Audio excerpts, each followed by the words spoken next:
Hello students, welcome to the program. The topic chosen for today's program is concept of mental health and mental hygiene. Health is often used to refer to a state of physical, mental and social and spiritual well-being of an individual. This mental health is one of the components of the broad concept of health. It is considered with an optimum level of emotional and behavioral adjustment of the individual. Mental health describes a level of psychological well-being or an absence of a mental disorder. From the perspective of positive psychology or holism, mental health may include an individual's ability to enjoy life and create a balance between life activities and efforts to achieve psychological resilience.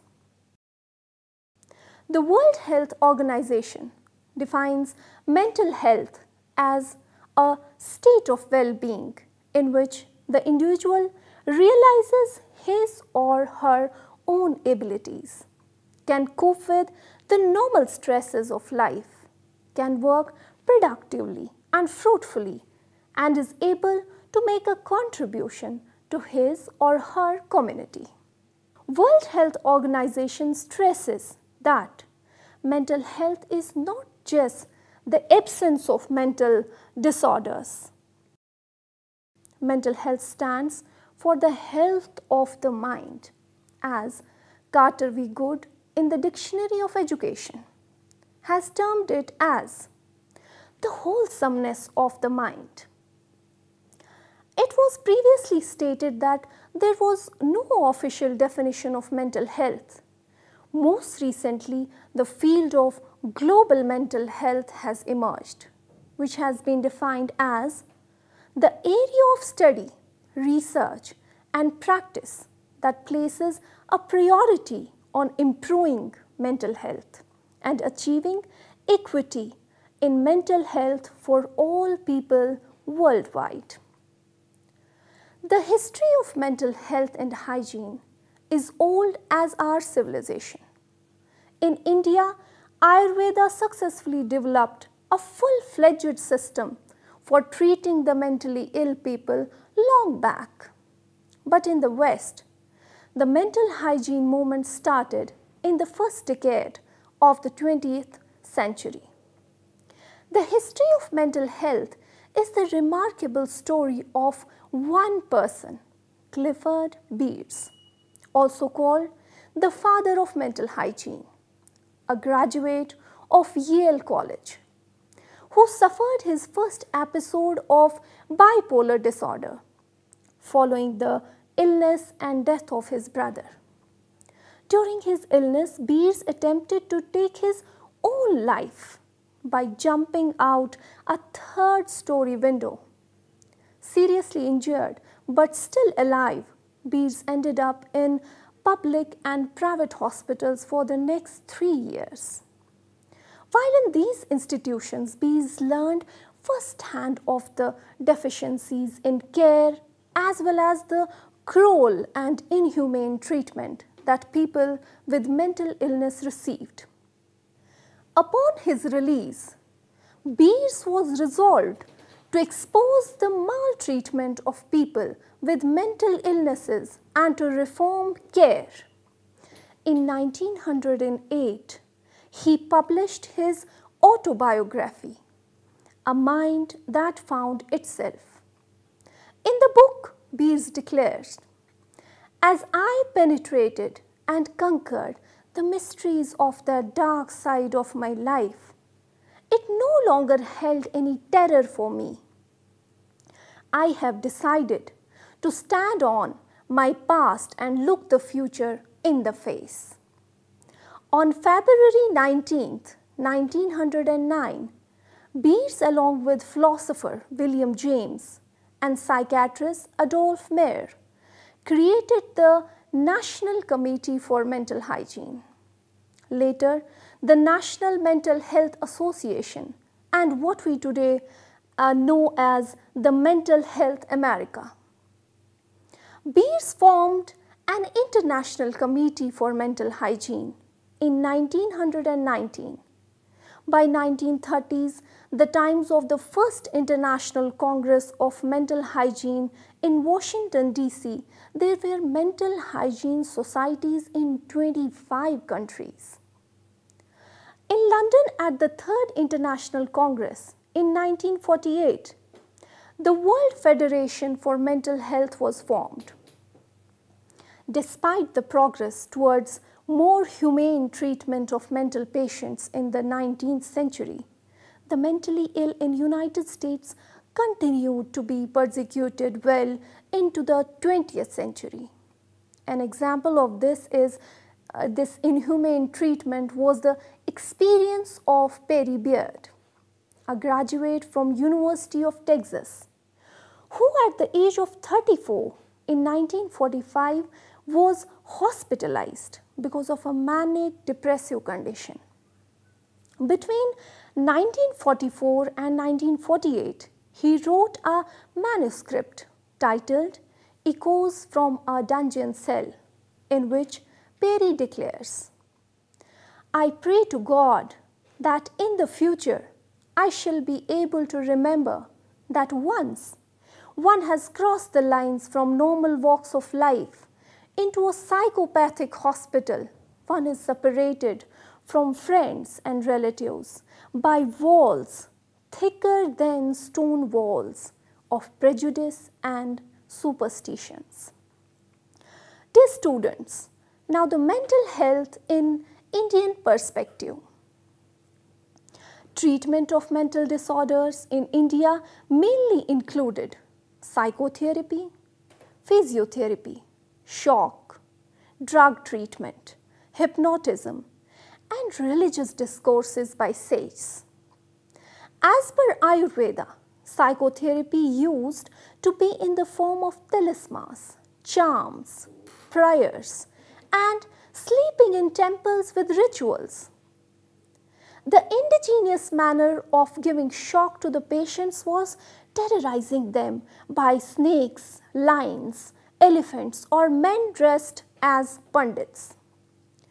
During the rule of King Ashoka, many hospitals were established for mentally ill.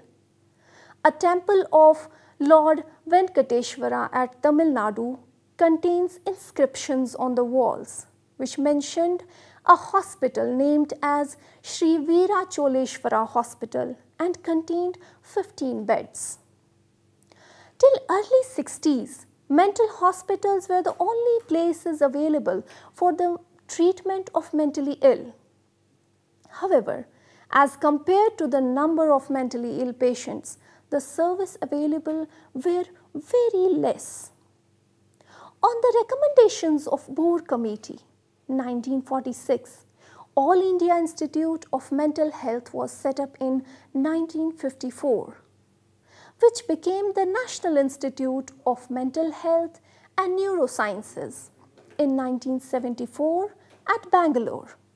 An expert committee of World Health Organization in 1974 urged its members to consider mental disorders as a high priority problem.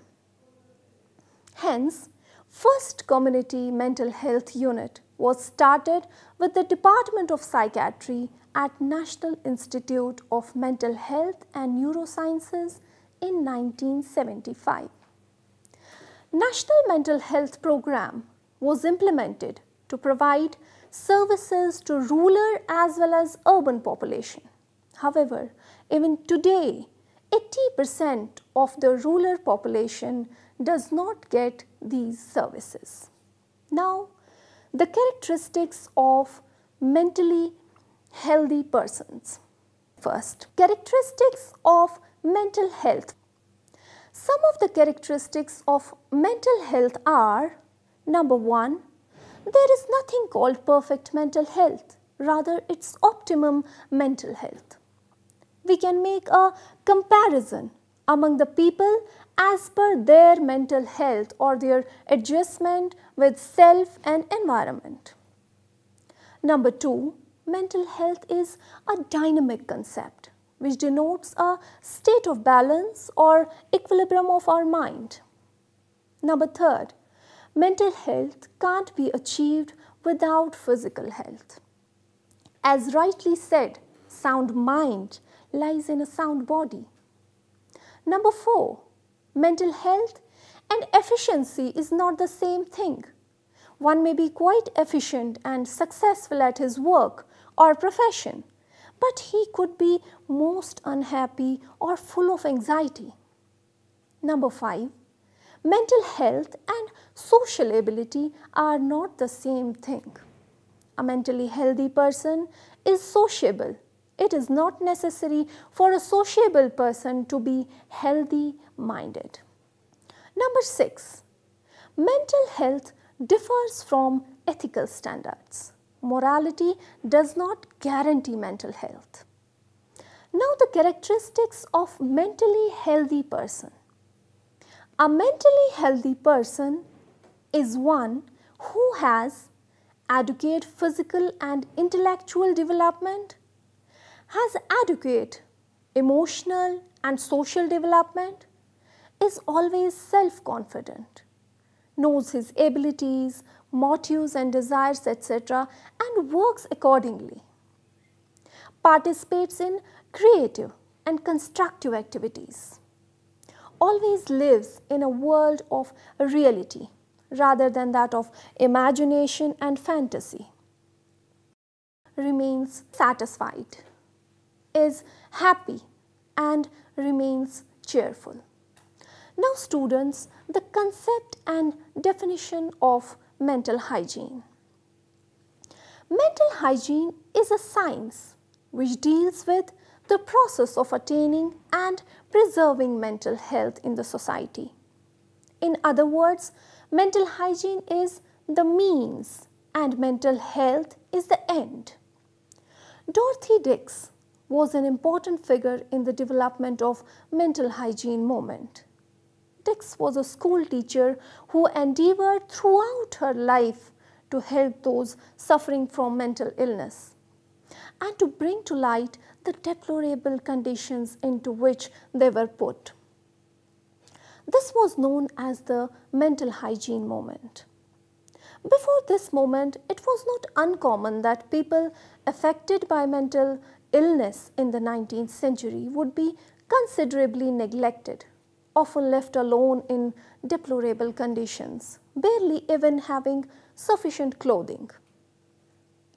The National Committee for Mental Hygiene was founded in New York in 1909 by a number of leading psychiatrists and Clifford Beers, who described his experiences in his autobiography, A Mind That Found Itself. The basic ideas of mental hygiene were derived from the dynamic psychiatry of Adolf Meyer.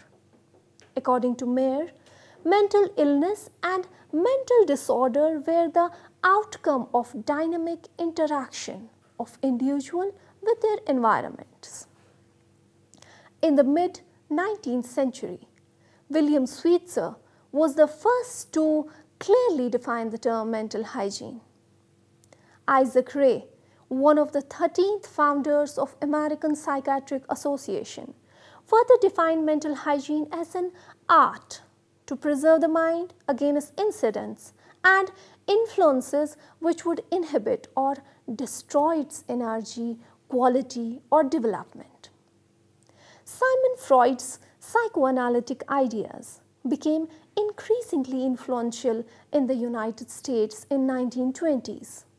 Psychoanalysis emphasized the importance of early childhood experiences and their impact on mental health later in life. Some definitions of mental hygiene.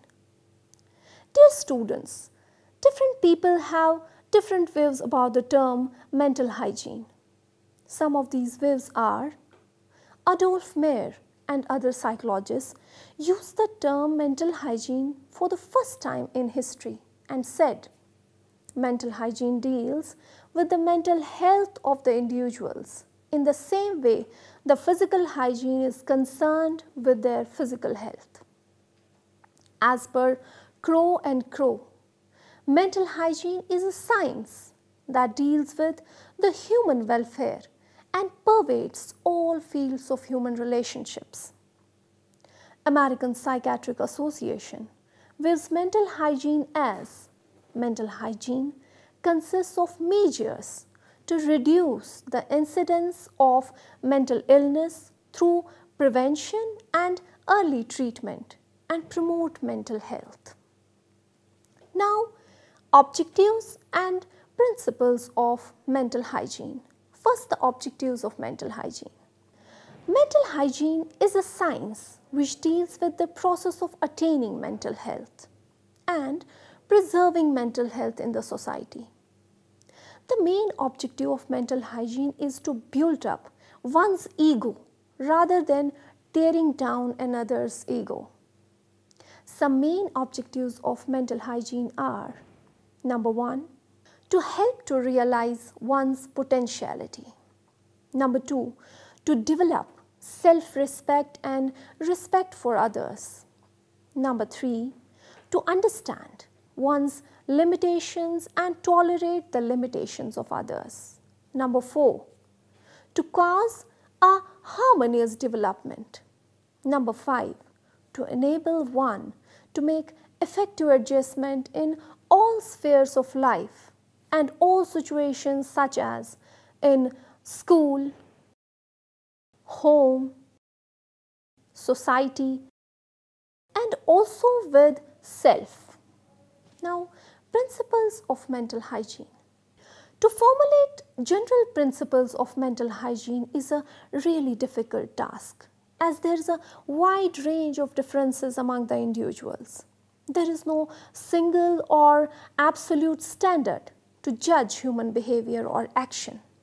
However, in spite of these difficulties, we can formulate some general principles. These are: number 1, adjustment in home. Every child should develop such type of behavior at home so that he can adjust himself in any type of situation. Parents should take utmost care, because the behavior patterns that develop in early childhood leave permanent impressions on the child.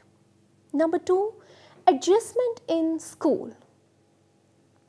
The school, through its various activities, can go a long way in creating an environment for the children to preserve and develop their mental health. Number 3, adjustment to society. Man is a social animal and he has to adjust himself with the society. Without proper social interaction, harmonious development of personality cannot occur.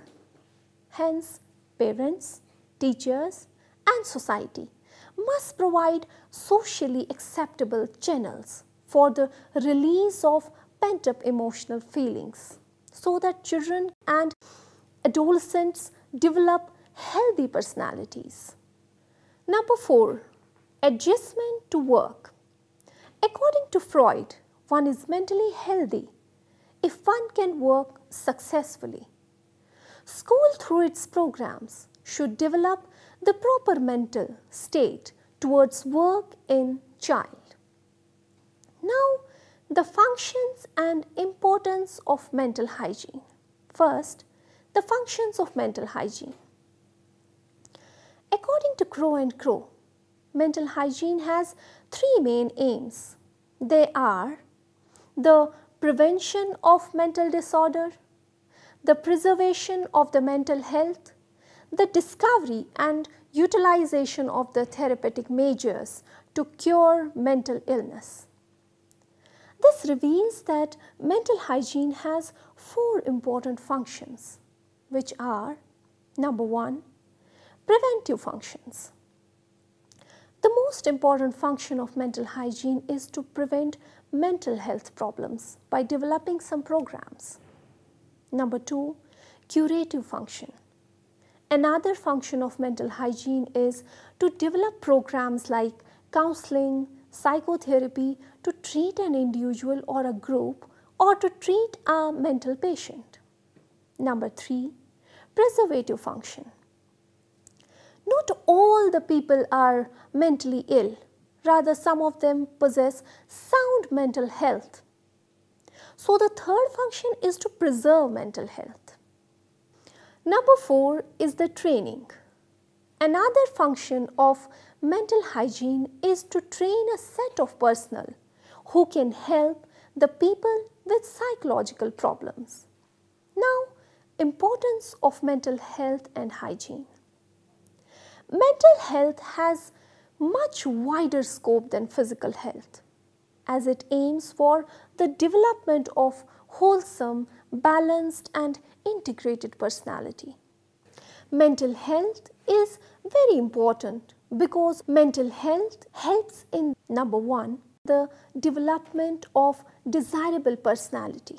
Number 2, it helps in proper emotional, social and moral development. Number 3, helps in proper aesthetic development, development of appropriate aesthetic sense, artistic taste and refined temperament.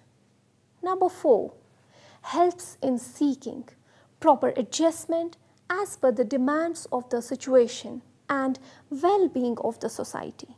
Number 5, helps an individual in seeking goals of life by diverting his energies in full capacity for the realization of the goals. Number 6, helps in progress of the society through development of well-balanced, useful citizens who are conscious not only of their rights but also of their responsibilities. Number 7, mental hygiene helps in prevention of mental illnesses. Now the strategies to maintain mental health. When we extend the concept of hygiene to the domains of mind, it stands for the art of developing, maintaining and promoting necessary behavioral, emotional and social skills to sustain good, effective and efficient mental health. One can achieve this by following some basic strategies like number 1, reality contact. In order to maintain good and sound mental health, it's important to have a realistic appraisal of one's own reactions, emotions and abilities. If you are in touch with reality, you may be able to avoid a number of disappointments and frustrations in your daily life. Number 2, impulse control. A person with healthy adjustment would have good control over his or her behaviors and impulses. Number 3, self-esteem. The awareness about oneself is called self-concept. It includes all the statements about I or me expressed in terms of feelings, beliefs or values.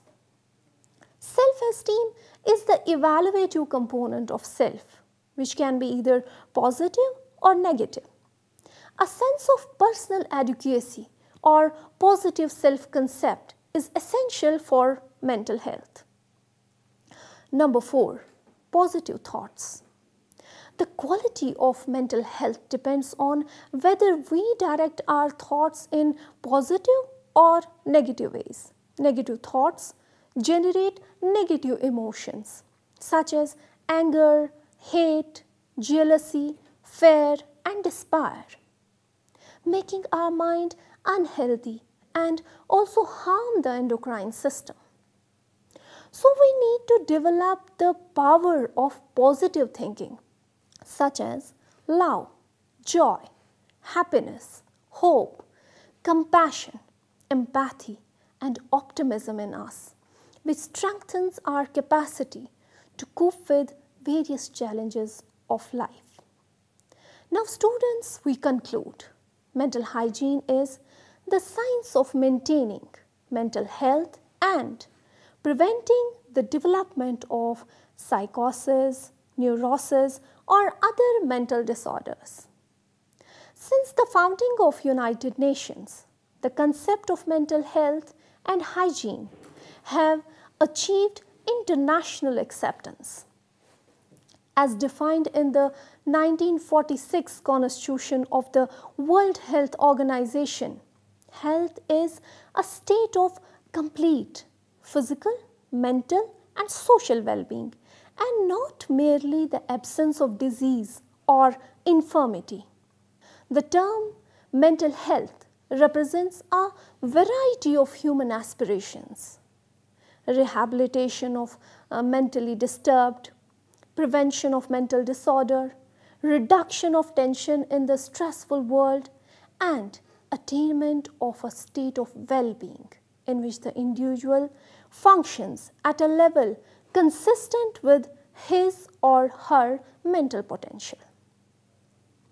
As noted by the World Federation for Mental Health, the concept of optimum mental health refers not to an absolute or ideal state, but to the best possible state insofar as circumstances are alterable. Dear students, I hope you have enjoyed the program and understood the content. Thanks for watching.